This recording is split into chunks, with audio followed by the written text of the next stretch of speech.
Okay, only 3 days and a half after the decision made in the European Council last Friday, we have the very timely visit of Robin Niblett to the Elcano Institute. He is the director of the Chatham House and a very good friend of this house. He has made a very good presentation and a discussion. We have had a discussion about the United Kingdom uncertain European future. Perhaps your main assessment is whatever it happens in the referendum, the European future of the United Kingdom is uncertain. Can you please develop a little bit this idea of whatever it happens is uncertain? Yes, because I think even if the UK were to remain in the EU, if the UK leaves the EU, it will certainly be uncertain. Absolutely, because we will have 2 to 5 years of uncertainty in terms of the nature of the economic as well as political relationship. So that's maybe a given. But I think if the UK stays in the EU, it is also an uncertain future because the Eurozone is integrating. And although I think David Cameron secured in the negotiations in Brussels on Thursday, Friday, an important set of principled protections for the City of London and UK financial services companies, the process of integration around the Eurozone is going to have to continue. And the UK will find itself, therefore, in a separate group alongside what is an increasingly integrating core. Now, that process of integration may or may not work amongst the Eurozone countries, but it means the UK will strategically, I suppose, remain somewhat detached. The UK also remains detached in terms of foreign policy, simply by dint of being a UN Permanent Security Council member, which therefore sees itself as having a rather independent foreign policy, quite a close relationship with the United States. So there's a mental sense of detachment, which even if this particular referendum leads to UK staying, means that in 15 or 20 years' time, this problem could arise again.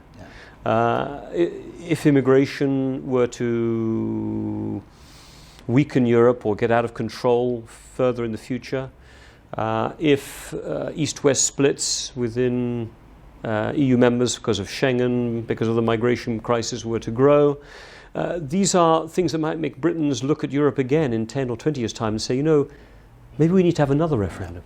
Yeah.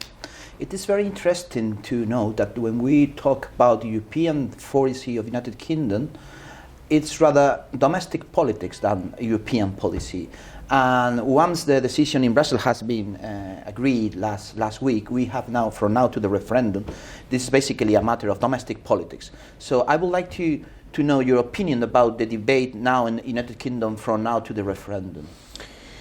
Well, it's a very emotional debate. It's emotional because I think those who believe Britain should leave the EU come at this from quite an emotional perspective about the importance of British sovereignty. And their frustration has been that Britain has been gradually ceding aspects of critical sovereignty to what is seen as a distant set of institutions that are not reflective of the will of the British people. And it is a fact that on migration policy in particular, the British government does not have sovereign control of its borders. If workers from other EU countries want to work in the United Kingdom, the UK is not able to stop them. And with the UK having had net immigration running at 300,000, 250 to 300 plus thousand a year for the last 3 or 4 or 5 years since the British economy has picked up, this is becoming an increasingly pressing issue. So the debate in Britain is as much one about migration and the control that the government does or does not have to manage this process as it is about the EU itself. So while you have, I think, quite a strong core, especially in the Conservative Party and amongst Conservative Party activists who would like to leave the EU under any circumstances, you have quite a strong broader group who would not think of themselves as Conservatives, maybe Labour voters, certainly UK Independence Party voters, and maybe some undecided voters who believe that Britain, as a priority, must control the rate of immigration into the country. That public services cannot manage it, schools, hospitals, there aren't enough houses, and that if the only way you can do that is by leaving the EU, then so be it.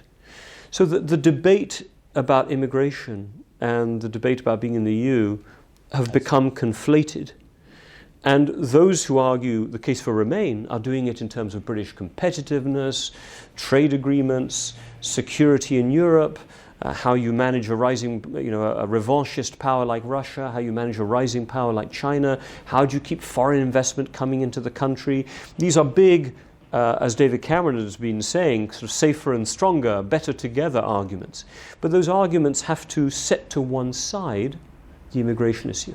So the debate is really between an emotional and a fear of immigration view and a sort of let's do the sensible thing view, which is what David Cameron is trying to push.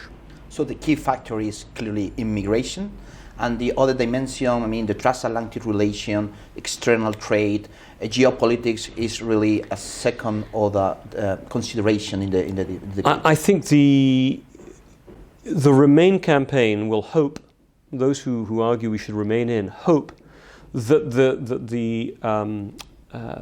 the combination of arguments that are applied, of the ones you just mentioned there, will come to dominate in the end the single issue of immigration and the more emotional instinct of we want to recover our sovereignty. Even if Britain is maybe a little less successful economically, at least we are sovereign. That the sovereignty and immigration argument will be overwhelmed by the sensible argument, if you want to call it that, that keeping a good relationship with the United States and a special relationship, that being able to manage the rise of Russia, that being able to continue being the country that attracts most foreign investment into the UK, that therefore has the best chance of delivering jobs. These jobs security arguments will overwhelm, the hope is, the more emotional arguments. But the polls right now are evenly divided. The online polling is about 40-40. And some studies have been done that online polling is sometimes considered to be more accurate, because on telephone polling or even face-to-face polling, you find the Remain is much larger, even by a 10% margin, 48-38, even 52, 30-something, 37, 36 for Remain, if you do it by telephone or in person. Yes, yeah. And some people are analysing that maybe you don't like telling your interviewer that you're anti-EU, but in your gut, you think, I've had enough, I want to get sovereignty back. So, in any case, we've done some analysis with some colleagues at Chatham House, a guy called Matthew Goodwin, about this particular phenomenon. Polls are very unpredictable. Yeah, so the result is uncertain as well as the future of the United Kingdom and Europe. So fascinating debate we had ahead, and thank you very much for the presentation, for being here today at the Elcano Institute. Thank you, Robin. My pleasure. Thank you.